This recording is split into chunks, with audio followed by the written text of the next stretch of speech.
Alright, we're back here again. As you can see, this super cell is moving very fast. We have a deep pocket rotation right to our north. So as of right now, we're getting position. We want to keep doing that direction. Opening up the cloud front up there, very deep green indicator of this large tail. You're keeping an eye on this. It's definitely rotating, but we haven't seen any sort of funnel yet. Starting to sprinkle. I think that's a little light precipitation.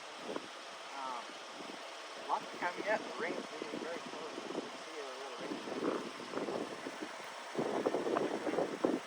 We're not seeing anything. No one else is. The wind is starting to start sounding. I just want to be able to hear that from right here if you did.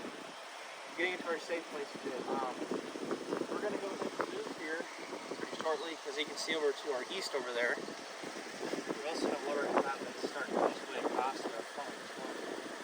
Really getting colder. Cold.